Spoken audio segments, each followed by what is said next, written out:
Hello and welcome to episode 42. Today we're going to be jumping into the world of AI again, or artificial intelligence, particularly around content marketing. So as I'm sure anyone doing content marketing would be aware, there's loads of time that goes into identifying keywords, doing competitive research, running your own primary research if necessary, and of course producing the content itself. Artificial intelligence is getting better and better at helping marketers overcome these hurdles and remove a lot of the day-to-day work involved. But it doesn't stop there. AI can help you distribute your content by sharing it to different channels at the right time and can even help you produce the outline of the article. Let's get Jeff on now to talk about why this is such a big thing for 2021. Hi, Jeff. Thanks for joining me on the podcast today. Can you tell us a bit about yourself, a bit of your background and why you're doing and what you do at the moment? Yeah, sure. So I've been in the content strategy, search engine optimization, lead gen, conversion rate optimization, anything related to inbound marketing for now, over almost 21 years. And, what I focus on primarily day to day is, MarketMuse, our product is content strategy, technology platform, which covers everything from, how to get started, what should I be creating? What should I be updating? How to make sure that when I'm spending money on content, it's done for the right reasons and wisely. It's going to have performance. It's going to have, the outcomes that I'm looking for. And, one of the big things that I, end up working with every day because of that is, people who are frustrated with, not knowing how much, what they're getting out of the content investment that they've made, or they're coming into a new business and they're like, wow, there is this just pile of stuff. And I don't know what's working. I don't know what's not. So, I love that situation where I can, unravel the wires and make it make sense. Say, hey, you're strong on these topics. Here's the things where you could use some help. Here's the stuff you haven't even gotten started yet. Or maybe it's been a gap or a blind spot of your business. And turning that into plans. What should I be creating to put points on the board quickly?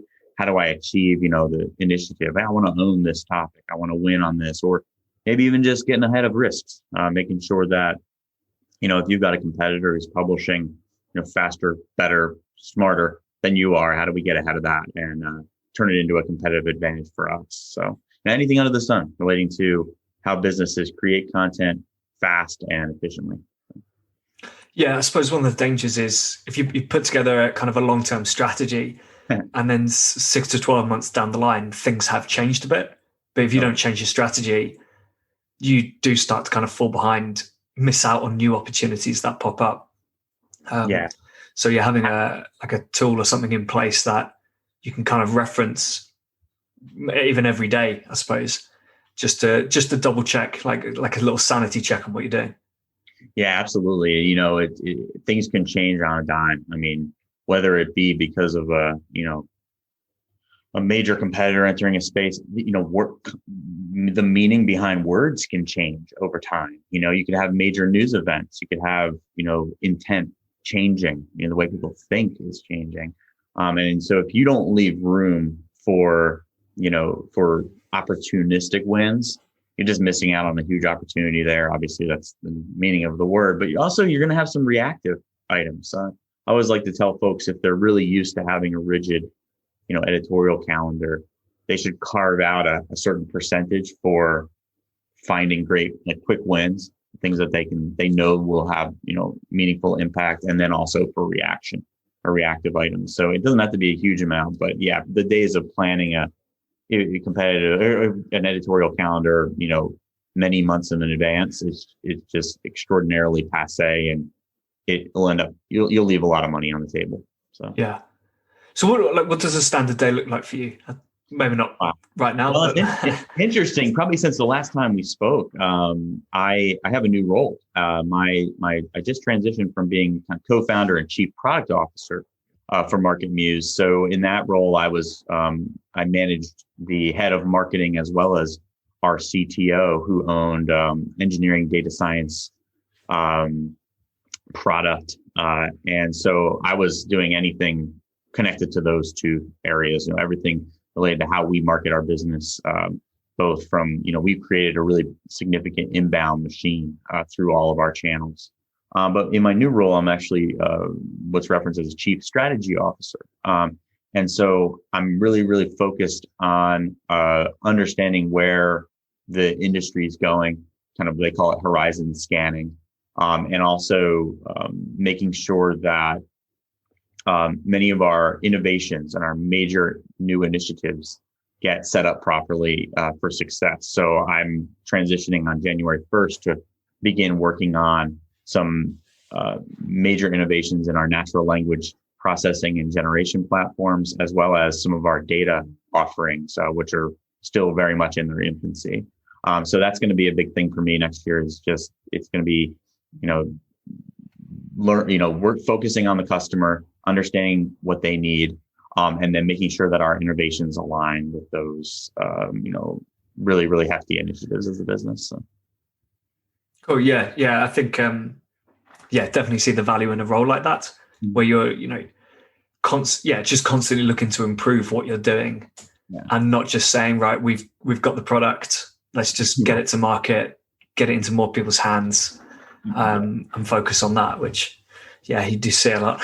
What I like, I like to think about what makes us special, and how can we use, whether it be the data or how can we use our advantage to give people interesting insights. And so how can we use our data to put information out there, whether it's a research study, whether it's, free or near free or, trial type experiences that they couldn't have had anywhere else. So it gets us into, and I know that, Garrett Moon references as, blue ocean, where we're on our own. We're marketing ourselves like nobody else is, versus kind of doing the same thing as everyone else and trying to incrementally move the needle 1%, and that's a lot of businesses' strategy in the search engine optimization and content strategy game. They're really trying to do what everybody else is doing and ride the coattails.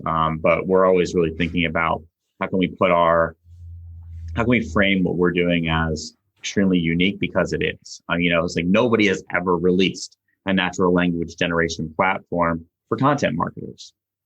So how do we take that and turn it into something really exciting that no one's ever experienced? And that's really one of the initiatives I'll be working on. Yeah, awesome. So let's talk a little bit more about kind of AI then in content strategy. Where does it all fit in? How does AI help you put together that content strategy? And I guess with that natural language, what is it going to mean for your content strategy in, I don't know, 6 to 12 months or whatever? Yeah, I think that one thing people really don't understand yet about artificial intelligence is that there's hundreds of different ways that can come to market. Not just, there's hundreds of branches, not even just implementations, but there's different branches of it. So you got people who really, really associate artificial intelligence with robotics, but most branches of artificial intelligence have nothing to do with robotics. It's not going to manifest in some, robot walking down the street for the types of things that I'm focused on. So one branch that we work on is natural language processing. And so, topic modeling is something that we've really innovated in. Machine learning is something that you can use to build these models and make them more successful and train them to do things and make calculations that could have never been done manually. And so in our case, for the way that artificial intelligence impacts content strategy, it starts with the, evaluation or the processing of text information. So what we're able to do that nobody else can do is analyze massive quantities of text and say what it's about. We can say whether it's written by an expert. We can say whether it's comprehensive, whether it's high quality. So imagine if you could take that and fast track painful manual keyword research, where you're typing in a word and you're getting a list of other words, and you're kind of having to bake together like what is good, what is bad. You're using data points that don't connect to you at all. They're like, historically in the search engine optimization and content strategy world, the only data point you really have access to is, Google search volume, which, the data point you get is actually framed for paid for advertising. So how does that connect to what keyword researchers should focus on? How does that connect to the content that you have on your site? How does that connect to true competitive analysis? It doesn't.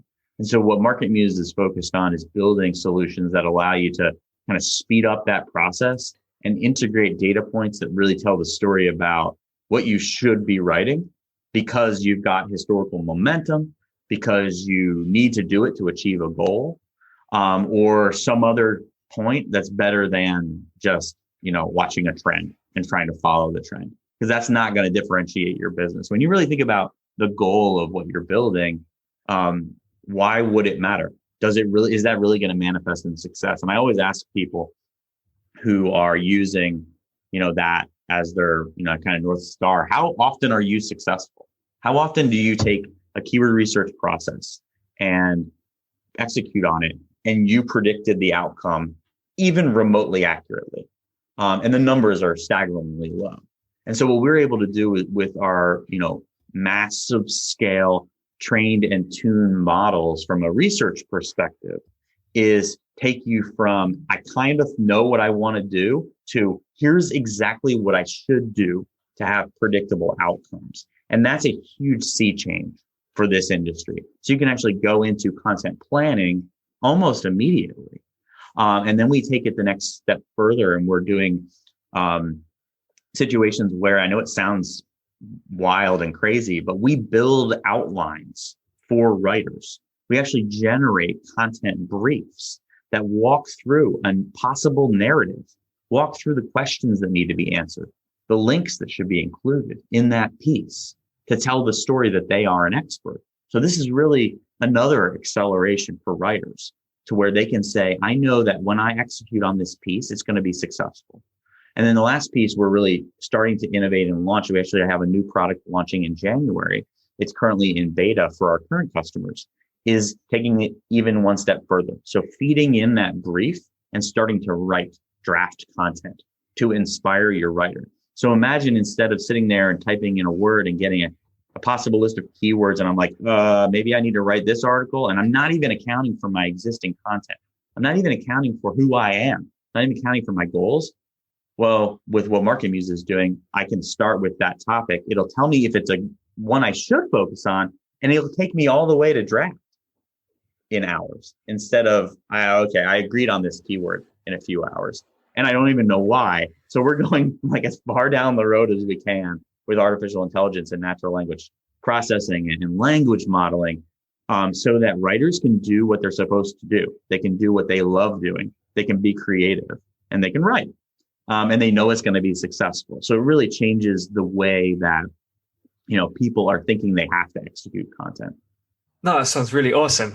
Like ridiculously imagine good. If you could just write and like do what you wanted and be creative and focus on production value, how much more work you would get done. And that's the experience that, we're bringing to reality. And without artificial intelligence, none of it was possible. I mean, it's just not realistic. I mean, and that's where we're focused right now. It's not just cheap tricks. It's just making your experts and your writers more happy to do what they're doing. And they know they're going to be successful. My friend, John Henry, calls it, where, you're inspiring content confidence. Oh yeah, we are. Like, you're actually more confident to hit the publish button. It's going to work. So, yeah, I mean, to be given exactly the keywords to focus on is pretty good to start with, but to then be told like this definitely is an opportunity for you, because obviously if you go into if you do keyword research, normally you kind of look at suggested keywords or like similar keywords, and there's still it only works on the basis that the keyword you've started on is correct for you, right?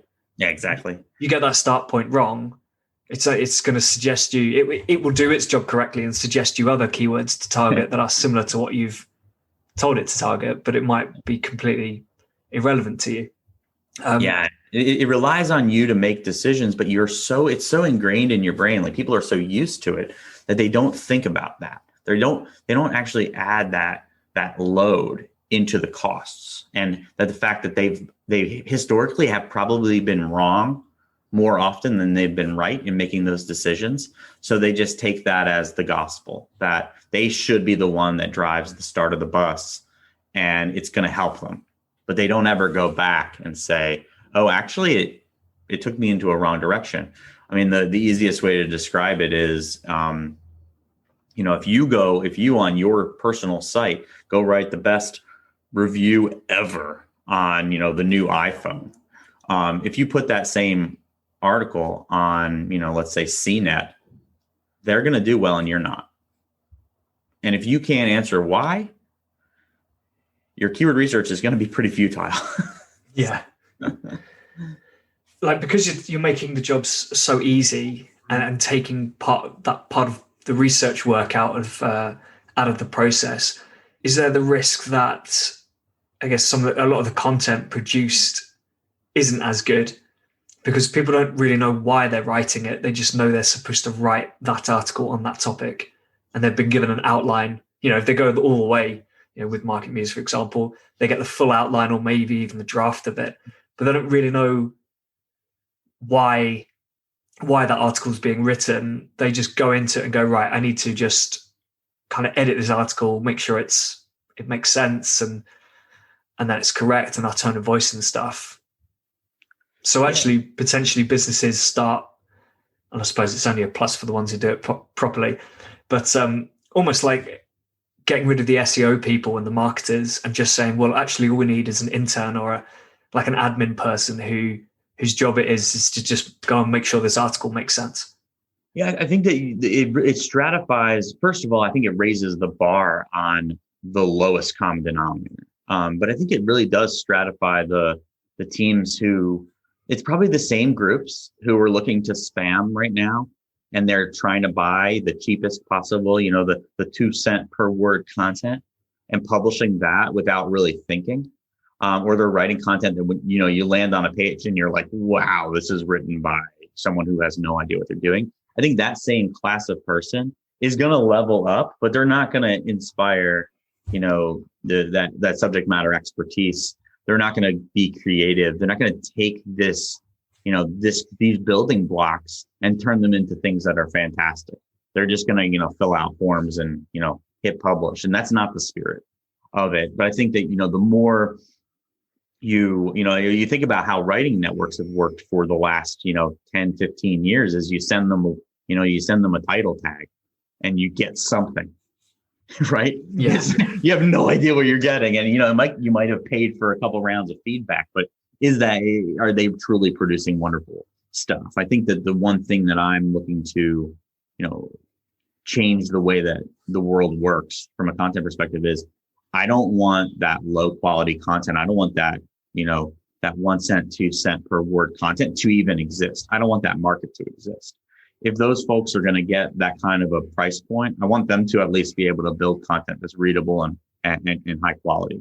And so what does that do? I think it actually makes great editors, and it makes subject matter experts, and it makes great writers even more valuable, and in demand, because you can take the Play-Doh and turn it into something that looks beautiful.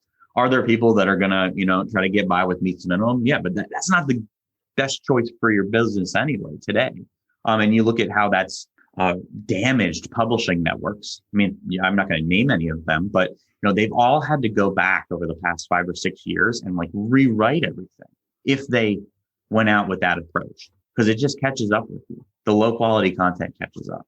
And that's why you see, major publishing networks and big B2B technology companies, even e-commerce companies who have said, wow, we're not publishing anything that isn't above this particular level of quality. And they've really changed the way that, there's no longer the ability to, for example, have a health care website or a personal care or a financial advisory site that's relatively low quality and is successful. It's just really, really hard to make a business out of that. So people aren't even trying. The standard for any type of advisory or any type of really comprehensive of information is it has to be comprehensive. It has to be high quality. And so what I'm hoping to do and what MarketMuse is hoping to do is make those, paths easier and, make it so that, there is less room for anyone ever putting out something that's just garbage. So. Yeah. No, fair enough. I suppose in that case, what are some of the first things people need to be considering with their content strategy? I suppose if they were looking to kind of get AI involved in it as well. Mm-hmm. I think it's what are your misconceptions? I think that one thing that is common is that they think they can only do, for example, one content inventory every year, or they think that they know which pages already that they should have an update cadence, or how frequent they should update content, or that they're able to, like we talked about before, they're able to build editorial calendars a year in advance. I think you kind of have to throw a little bit of your preconceived notions out of into the garbage, and really say, what am I trying to accomplish? What are my explicit goals? Do I understand what those are? Do I have any opportunities to put wins on the board quickly with content? And if I have any mid to longer term initiatives, or maybe ones that have already existed for years, I just haven't succeeded at them. That's something that has to be there to start to train, some processes and workflows. The other piece that I think is key is you may think you have something covered enough. Like, I love hearing people say, well, I can only possibly write one article about that topic, or I can only possibly, I've covered everything there is to cover about that. I can almost guarantee that that's not true, but it also doesn't speak the language of the reader. That's a very selfish way to think. And what I like to kind of talk to teams about is empathetic content is what's working now. You've got to really think about all the different ways people might be researching, all the different stages they might be, whether they're in early stage awareness, whether they're in, post-purchase troubleshooting. And that topic can actually map to any type of learner, any type of place they're in that buyer journey, or even maybe having multiple target personas. So that's when you really start, building out a wonderful content strategy. When you've got the early stage awareness content for learners who like, visual learning, who are in this particular industry, that just takes away the, that preconceived mess of someone saying, hey, it's one keyword, one page, which is, for a long time, 5, 6, 7 years ago, that was what SEOs practiced. That was what they, put on signs and carried into the room when they were hired. It was like, hey, we're going to build this one great landing page. But what we realize now is that, first of all, it doesn't work consistently. And second, it doesn't actually lead to wonderful user experiences. It doesn't actually speak the language of the user. It doesn't actually appeal to all the types of learners and the ways that people like to consume information. And so what I like to, if you're going to get started with artificial intelligence, it's start with the right plan, start with the right goals. If you want to appeal to your target audience, you have to cover the entire purchase journey, and even potentially carry that past post-purchase, and build content that continues to, nurture your audience successfully and illustrate that you're an expert. I mean, you write about a topic, you have a business that does something, you want your content as a package to illustrate that you all are the biggest expert on a particular topic. So I think that all of that is your starting point for getting going with anything with a content strategy. And then what that does is immediately finds gaps. You're like, whoa, I haven't covered any early stage awareness content. I just thought somebody else was going to do that, or I thought that's what people use Wikipedia for. And you're like, no, it's a huge missed opportunity. You can do that. You can go out and build, your version of something that frames it along with your expertise. So yeah, different ways of consuming content and different levels of experience and knowledge as well is quite important. You've got to have.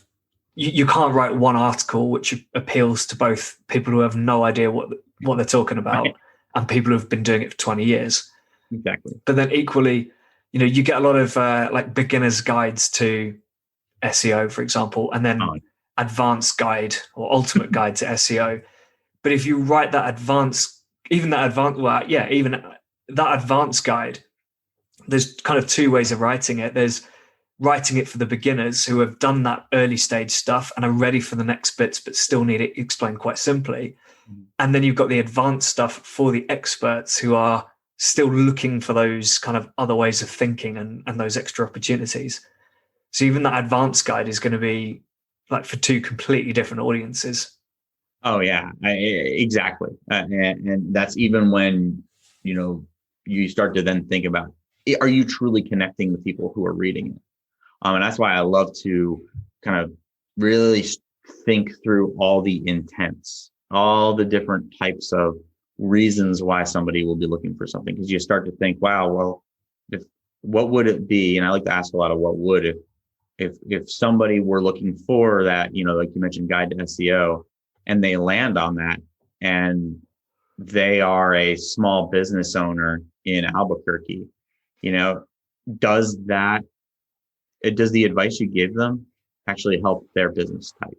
Does it help not just their expertise level, but does it help their competitive landscape, specifically theirs? Or are you giving them advice that's not going to be helpful? So what that does is it says, wow, maybe I do need industry specific content. Maybe I need content that is delineated by the type of business, from the size of business, by the amount of content that they can produce.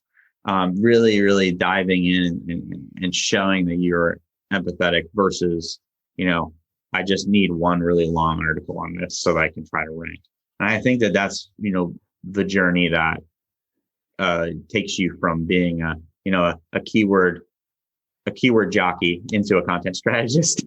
Yeah. So, right. But I do think it's probably worth mentioning that you don't have to cover it all. Right. You've just got to make sure that you're not doing an article that tries to cover it all. Like, you don't have to write for that bricks and mortar business in Albuquerque. Right. Because that's a very different type of content. And if that business is not your audience, there's no point writing that content. It's got to be your audience. You've got to truly understand your audience. Like I mentioned, that's the key. You also have to just be realistic, right? So if you think that you can go write one page on this topic, and that's all you've ever done, it's all you've ever published, but you think you're going to win. In most cases, that's not going to happen. You just don't have that existing authority. And so you got to be thinking about what other ways can you show that you actually know what you're talking about. So it will require you, and I like to use definitions as an example. You may have a pile of content on a topic, and you go and look at the search result, and it's a bunch of definitions. You're like, oh, okay. I'm going to go write a definition myself. You may not deserve to rank because you don't have enough authority on that topic already. You don't have enough established expertise. So while you need to know your target audience, you need to write for that target audience. You also have to set appropriate expectations. Like, I'm not going to be able to win here unless I've got enough existing footprint, and just be realistic about that. And sometimes doing that requires you to really dive deep and really, really focus on your audience, to build content that, you think might even dive a little bit too deep. You think that, you may be writing things that are just there to plant the foundation, so that you can, win on the areas that have more eyeballs. And so that's where I think a lot of folks have significant challenges. They think they can just write one page about a topic and have it succeed. Lots of businesses, even kind of bigger businesses, there seems to be this idea that like you can just quickly start an SEO strategy or refresh it and see massive results from it. Yeah. People wanting to target page one for super competitive transactional keywords when you're up against the likes of Amazon on there. Yeah. And people just thinking, well, all I've got to do is hire an SEO executive or maybe an agency, and within a month or so we'll be there on page one. Yeah, absolutely. I think that the one project groups, it pains me. They don't have a culture of content internally. So they don't believe that truly content works and is successful. They're solely looking at this from a search results page perspective. And if I do these things, I can win and then I'll be done. It's not a reality. There are great, what I call like search engine optimization as a product orgs, where they actually have a practice where they're building great pages. They have a wonderful technical search engine optimization practice. They're building pages that may be scalable and using data and the products they're creating. It might be calculators. It might be wonderful, faceted pages that actually do provide value. That can coexist. That can actually have great content on it and coexist with a culture of content too. I think what I find a lot is there's folks that think it's a drug and they're going to be able to, buy one SEO and they're going to get success, and it just doesn't work. I mean, it is an unfortunate reality. And I write down the red flags often. And one of them is heavily in e-commerce. And you mentioned it. And you said transactional, and a lot of folks in the e-commerce space think that they don't actually have to write content, or if they do, they can hide it in a blog and, that it doesn't actually connect to their transactional success. And those things are just huge red flags. You've got to train that. Everyone in the business needs to understand that content works, in that is responsible for the bottom line, the KPIs, or else they're just not going to invest enough. They're not going to invest enough time. They're not going to invest enough, internal expertise. They're not going to care as much as they will need to invest the right amount to drive success. And I think that's where your content team not being aligned with your SEO team, the warts that creates in these organizations it can be devastating. And those two teams not being aligned is like what I've devoted my entire life to fixing. Yeah. Yeah. Well, I think I've seen that a lot of the time content is more linked to social media than SEO. Yeah. Mm-hmm. They'll produce a blog article or something with the idea that it will go out in an email and it will go out on social media, right? And that's about it. That is the purpose. They've written this content and produced this content. There's a lot less focus on the SEO side. Yeah, I think other channels can be great. And I always joke around when someone says, "Should I break this page into 5 pages? Should it be one long page?" And I'm like, can you creatively do both?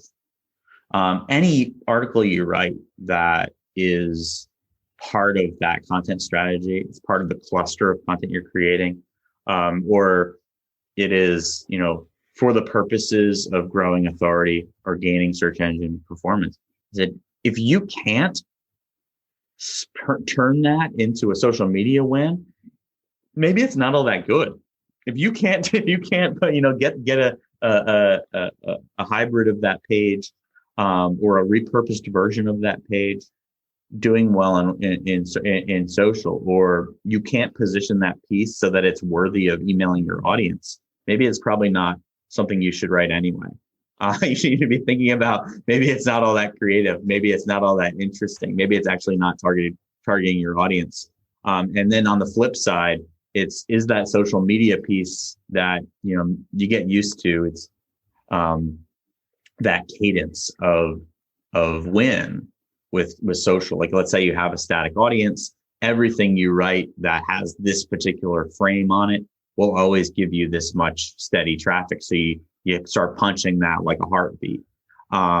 It's why aren't you thinking about ways to repurpose that social media strategy into content? And so the great content strategists aren't just creating and they aren't just optimizing. They're really focused in kind of shape shifting and repurposing content that is successful in one channel and making it omni-channel, making it multi-channel. I've seen teams that are repurposing superstars quintuple content, published content across channel, by taking that approach seriously. And the hardest part of that is actually just getting it done. But you can look at a social media strategy and turn that into an effective, organic search performance strategy as well. And so I think that if you're writing content and you're like, nah, this really wouldn't do good on social, maybe try to make it more creative so that it will, or it might appeal to your audience. Maybe you need another version of it for a different audience that actually will make it a little bit sexier, or however it is that your community, gets, whatever it is that your community gets excited about. I think that there's a lot that can be said about considering repurposing, and not just single threading a strategy. I was working with a client the other day, and they're like just what you said. Oh, well, those articles are actually for social. So they're shorter and they're not for SEO. And I'm just like, I wish I could just scratch my needles on the blackboard. So I'm like, you're spending so much money on that content. It could be successful. Let's talk about that. But sometimes it's a learning curve or a change management issue internally. You've carved out X amount of dollars for this and Y amount of dollars for this. And it's more complicated to actually integrate all your budget into one strategy than it is to just kind of do it the easy way in silos. But the long-term impact of that is just such inefficiency and pain. So. Yeah, absolutely. You mentioned silos just then. That's definitely part of the problem. Most of these teams have their own budgets, their own objectives, their own targets. And it's just, but based on that, there is no interest in working with another team to make sure that this content can be repurposed. Exactly. Because it doesn't, because of their targets, it doesn't add them any value. And all it does is take up their time and make it harder for them to hit their targets. But actually, if you kind of looked at it as one big picture, you can say, well, we're planning this checklist or something for, this 7-day checklist for Instagram or whatever. Right. And someone else could say, well, we could actually repurpose that into an infographic, and that can go here and here. And then someone else can say, well, actually, we can write a detailed article on each of those points and put it into one big article with a slightly different approach or something. But it just doesn't happen, does it? It only happens on the best teams. What you just described is what you want to work in. You want to work in that environment, the one that you just walked through. If you find an environment like that, hold on to it, because it's just, especially in large organizations, it's hard. But you just described it. I mean, I think you've got to write down every possible angle. Maybe you're targeting it for one audience with one repurposed version, or an industry, or you're going a little bit more generalized or basic with a certain manifestation, or you're taking something that was, a little bit, focused on it being somewhat of a guide, and you're turning it into examples. And those examples are the things you're putting on social media to drive back to the guide. The most fun way that I think about repurposing is the gated content dilemma. It's like, oh, should I put this behind a barrier, or should I? I always say, like, if you think it's one landing page for one ebook or one podcast or one webinar, if you think it's 1-to-1, then you shouldn't, because you just don't get it. What landing pages and gated content give you the opportunity to do is, like, hey, this podcast, for example, the one we're recording right now, this would appeal to, let's say 50 different audiences. Well, maybe we need to go try to put out as many of those landing pages to appeal to each one of those. So when you are, only thinking 1-to-1 idea to page, you cut yourself short. And so I always like to look at somebody's, social media strategy creatively, like you just did, and say, wow, how much, and then you write it all down, and then how much of this can we actually get done? Okay, maybe only 4 of those great ideas. Well, at least we're starting to think differently, and we're starting to think like a team. But if you've got a business that does work that way, hold on to it, because that's what I love to see, where somebody's just like, oh yeah, we post the podcast, we drop the transcript, we build 4 landing pages for these 4 target audiences, we go knock out a long form guide, we do a Q&A follow up, and that's what content strategy is, because that starts to really frame it out, and it's not that much extra work. And that's the best part of it. It's like you did all the work up front and you just wasted it. on the one day of social media traffic that you're going to get. The hardest part is putting the content together in the first place. Yep. Then it's super easy to just say, okay, we just got to. It can almost be as simple as we need to take the existing headline and just rewrite it. Yep. And We do it all the time. Exactly right. And you say like, people didn't get it. Maybe they didn't read it. Maybe you look at your data and use that to frame how you should have repurposed it. So. Yeah, I mean, I'm working with one of my clients is a custom gaming PC builder. Oh, nice. And yeah, we don't know at the moment because we don't have the data. But obviously, the expectation is there are very different levels of understanding. Mm-hmm. In fact, I think part of the reason I won the business is because I said I was actually in the lookup for a new PC, a gaming PC. I had no idea what I was doing. I have a bit of a technical understanding. I have an idea of the difference in a graphics card and RAM and stuff like that. But really, there's so much stuff there that I don't know. I don't know if I'm picking something that's too cheap and basic, or if it's like 10 times more powerful than I'll ever need. And all these websites are kind of the same. And so now we're thinking, there's got to be content and a way of writing that positions it for those people who don't really know the technical side, but they know they want to play the best games on the best specs. And then there are the people who the best games on the best specs doesn't even come into consideration. That's almost like the given. Yeah. So that messaging has no value for them because that's just what they expect. But what's really important to them is that if they need to, they can rip out a part and put a new one in and replace things really quickly. But that should be content that like once you write that first piece of content and outline how to build a PC, it should be really easy to then repurpose the content for those different audiences. Yeah. I mean, you've nailed it. It's funny, I actually used to manage one of the largest forums for notebooks and rigs. And, in that specific audience, one example is you have folks that are very, like you said, I want to know how I pull this card in and out and that it is, transferable or that it is upgradable. I want to know kind of the newest things. I want to know how it works. I want to be a lot of troubleshooting in that audience. That's post-purchase. And a lot of like B2B a lot of technology companies that are B2C or they are like retailers won't write any troubleshooting content post-purchase. They're only thinking all the way to the purchase. So that's one big gap that communities often fill. Another one is, that if you're really into it, if you're willing to spend $5,000 on a Sager, Sager or an MSI or an Alienware rig, you also like what those things look like.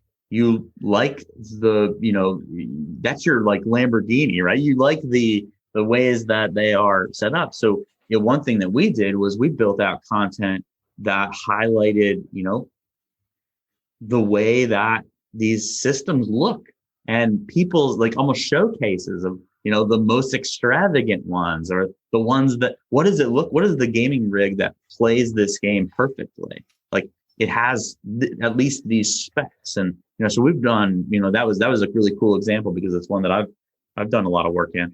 But yeah, you just have to think critically about what that audience actually cares about. And that's the true test of empathy. And it's when you go into a website and it could have been written by somebody who has no idea who it's for. That's a difference. I mean, it can often be the difference of, a business you want to spend money with and one that you don't. And that's the truth. I mean, that's the part that's really hard to quantify. It's, do you trust this business? And did they provide insights? And is it a community that you care about? Or do they exhibit their expertise in such a way that, oh, they clearly know what they're talking about, so I trust them and I'm going to make these purchase decisions. So. Yeah. And I think part of that trust piece is actually downselling as well. Yep. It's saying to that person, well, obviously, like for what kind of through the content, if you don't really know what you're doing, if you're a bit of a like, you like a bit of gaming, but you're not like a hardcore gamer, you don't need an Alienware. Right. You don't need to spend £5,000 on this incredible setup. You should be looking in this space. This will do exactly what you need. It will let you play the games you want, and it's going to be a fraction of the price. Yeah. Potentially, one way of looking at it is you're going to cost yourself £4,000 per person because they're going to downgrade instead of getting the Alienware. But another way of looking at it is the people who are getting the Alienware are going to buy that anyway. Yeah. The people downgrading have suddenly gone, I can't really afford a £5,000 computer. I'm not sure if I can do this. To, oh, they're suggesting £1,000. That's easy. I can do that. Yeah. And that is every business, by the way. That is, whether you're talking about in software as a service, that's product maturity or audience maturity or workflow maturity. And so if they walk in the door and they know that this is what they want, or they understand this workflow. So in my world, if you understand that you want to optimize content, that's the easiest to understand workflow. So if you just want to go into MarketMuse and update a few pages of content that you write every month, you have 5 pages you want to update. If I sell you an $18,000 a year offering, it's not going to be a fit. That's where you need that $79 or that $179 a month offering, because you think, hey, everything I ever want to do is just update 5 pieces of content every month. That's all I want MarketMuse for. Okay, cool. So I can put you in that, in that proper package. But then when you get in there and you're like, oh, wow, I should learn about, I should write articles that are going to win, not just what I want to. Well, then that's that next level of maturity. That's going to cost more. Just like you buy that first entry level PC, you play these games, and you're like, oh, wow, I actually should get this other thing. I actually should get this upgraded memory card. And so like good marketing puts people in the right car. I mean, you put them in the right, like you said, laptop. You start them in a place where they feel comfortable and they can grow with you. And that's every type of business that,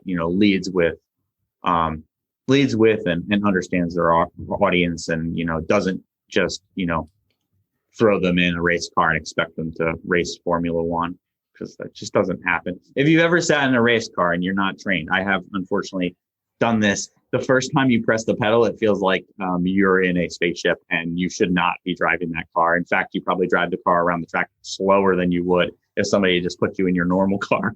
And that's really how it works for everything. And I think that, when businesses stop just looking at average order size and start thinking about their customers, it changes everything. Yeah. Just bringing it back to AI a little bit. All right, I know we kind of talked about, I guess, the trends coming from the AI industry point of view.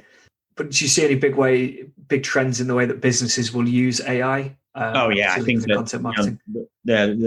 I know we got a little bit off into buyer personas and thinking about the customer, but I think that one thing with artificial intelligence that's coming is that people are going to be thinking about web-based or virtual experiences. There are some awesome customization, personalization options, predictive options for, when someone's coming onto your website, delivering the actual content that they care about. So personalization is a big thing. I know On24, Ciros, Proof is another one.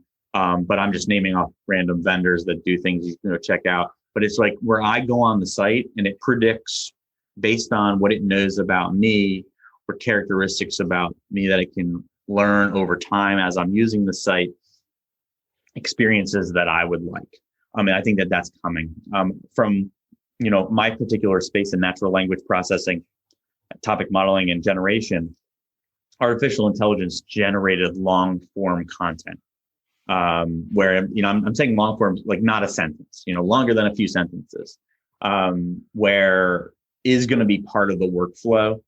It already is happening. And so people are doing it with templates now in certain workplaces and certain businesses. But in 2021, the big trend that you're going to start to see is people taking their preconceived notion of like scary robot writing content and throwing it out and saying, wow, if I want to get 25 articles done that cover this entire cluster and that write for, like we were talking about, and actually repurpose my piece and turn it into 5 different formats and speak to 6 different audiences, the only way I'm going to do that is if I get some help. And I'm either getting help from humans or I'm getting help from a machine. And the machine's getting me, 2/3 there so that I can actually put my expertise on top and make it shine and actually get out that entire pile of content that I need to get out. I think that that's really where you're going to see content marketing change next year. Is people are going to realize that natural language processing and generation is just another club in the bag. And that's one that we're already seeing the first mover teams crush it with. And it's very exciting.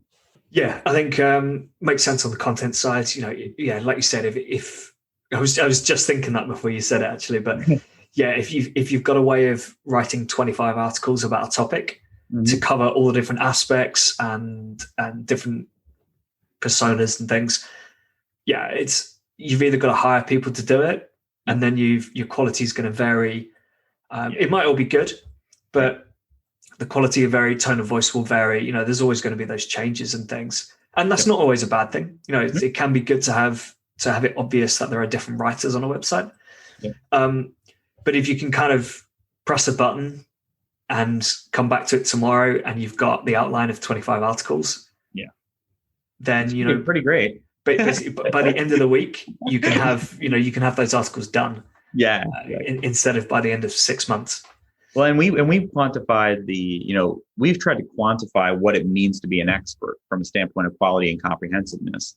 And so you can at least set the standard for that too. So if you have people writing off of these briefs, which is great, by the way, let's say you could do that 25 example. Well, you can say, hey, I need at least this level of comprehensiveness. And then they can check it before they give it back to you too. So qualifying content can lower the amount of feedback and just speed it up. And we find that writers, when they have guardrails like that, and they're like, be as creative as you want, as long as it hits this one particular metric for comprehensiveness, you get better content.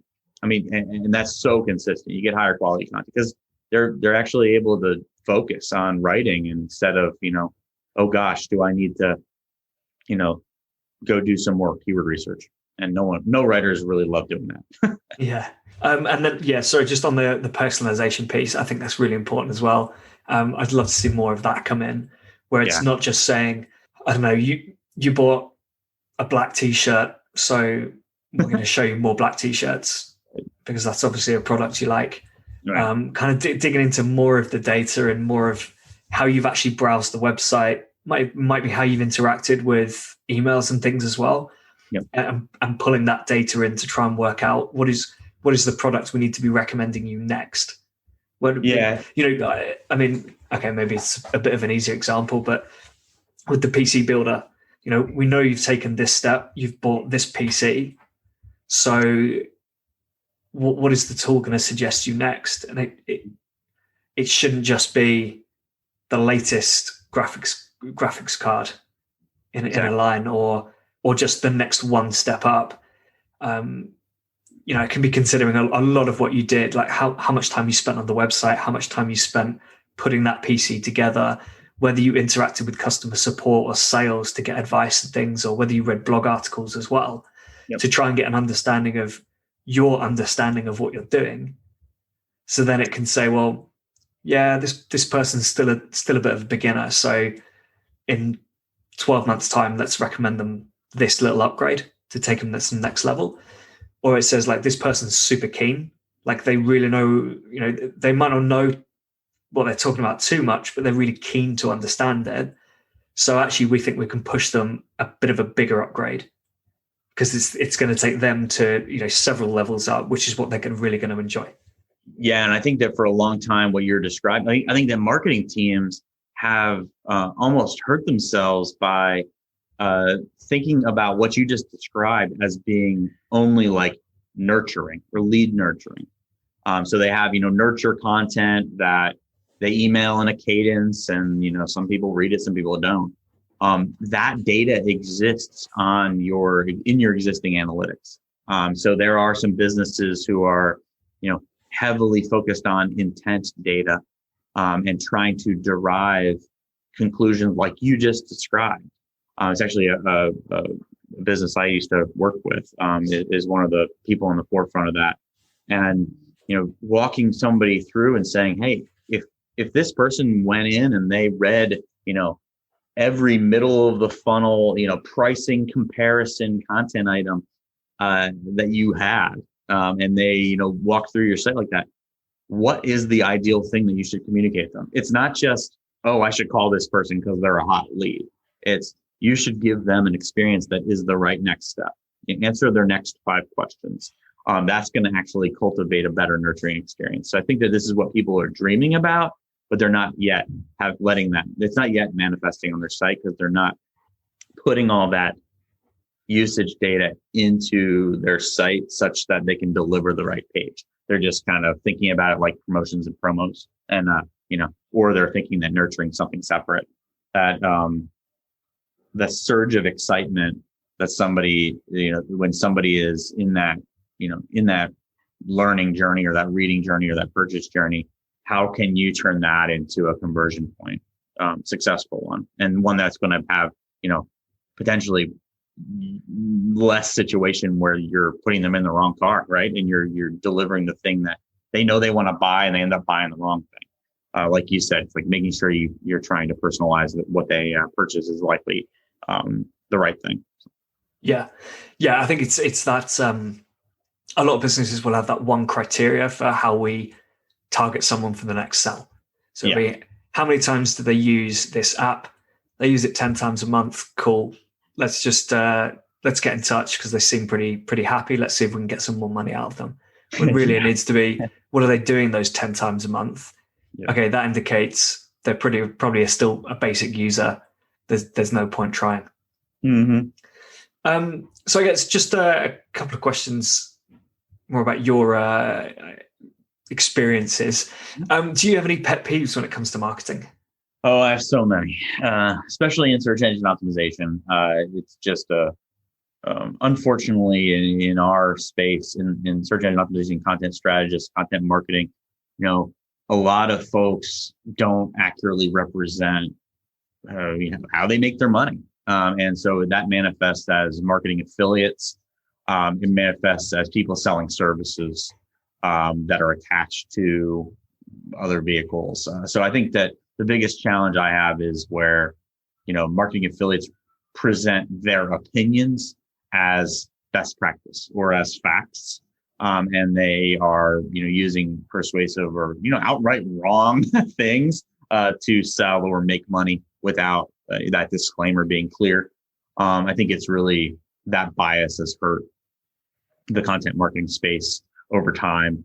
The SEO space, certainly. And I think that, that's where something that I'm passionate about is, not necessarily outing these folks, but to really tell people, understand who you're taking this advice from.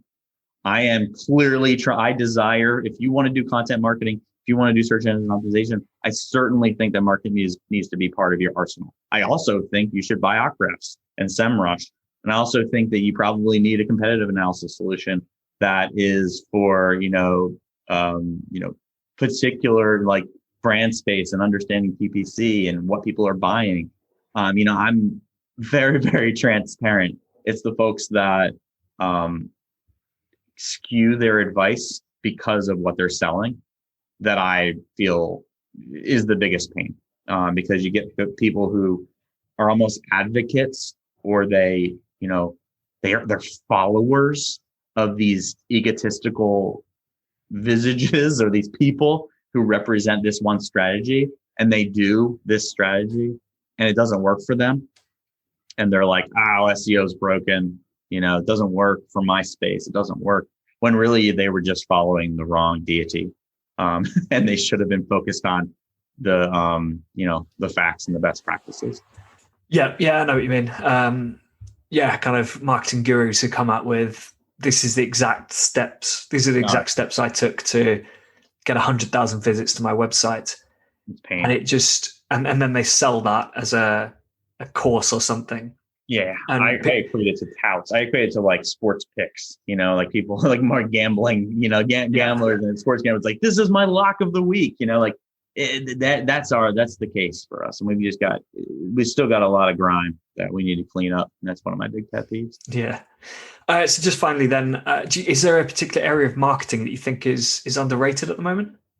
I kind of talked about it already a bit, but I'd say that one underrated thing is especially if you're in social software as a service or B2B, is focusing on the value. I think that there's a lot fewer subject matter experts for this type of business, so that what you end up leaning on is, hey, well, we're product led. We have a product led growth organization, which means that, we're not driven by marketing. We're not doing traditional leads. So we don't need as much content, or we only have content that's written by our engineers because it's about the product or by the product manager.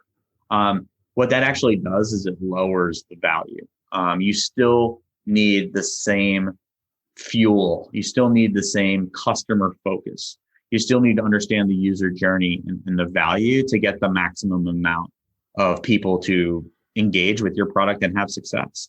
So I think that the biggest underrated aspect right now is just keeping that customer focus, the empathy focus, the value focus, no matter what it is you're selling. So yeah, you would need people to see the value of it, but also without kind of cheapening it, I suppose.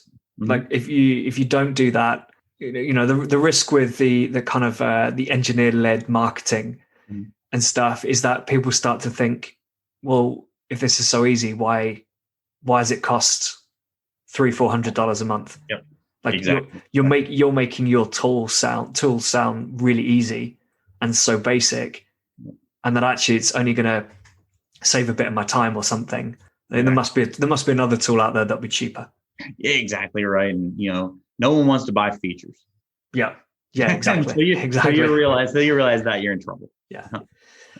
Cool. Awesome. This has been really great stuff. I love talking about content marketing and AI and all the stuff that's going to come up over the next year or so. If people want to get in touch, find out more from you, what's the best way of doing that? My email is jeff@marketmuse.com, Jeffrey_Coyle on Twitter. I'm on LinkedIn actively as well. I have a content strategy webinar series. You can find it if you type MarketMuse content strategy webinars, or probably just content strategy webinars into Google if I'm doing my job right? Give me a buzz if you have any questions. But I've covered probably every topic under the sun in that series, or in our blog, or at least I've started to, and I've got a long journey to ever cover everything comprehensively. Yeah. Cool. Awesome. All right. Thanks so much, Jeff. All right. Talk to you soon. Thank you so much for having me. Appreciate it. So there's no doubt in my mind that AI is going to play a really big role in marketers' lives going forwards. We're already seeing it pop up in various places. But as Jeff mentioned, really dig into a company if you're thinking of working with them. Does their product have any real data science behind it? Or are they just analyzing some third-party data and getting an algorithm to spit out responses? I think one of the big takeaways from this, though, is, and it's kind of linked to that previous point, is that search volume isn't necessarily the key metric to be targeting. And that's what a lot of these lower quality tools will tell you. You really need to understand your audience and what their motivations are and tie that into keywords that reflect that motivation, as well as the content you're producing. For more information about AI, head over to marketmuse.com. They've got a great webinar series you can check out. Let me know what you'd like to hear about in the coming weeks. Just ping requests over to will@customerswhoclick.com. Next week, we'll be hearing from Matt Gillis, who's going to talk to us about voucher fraud and how certain extensions are ruining marketing attribution and stealing revenue. But until then, keep those customers clicking.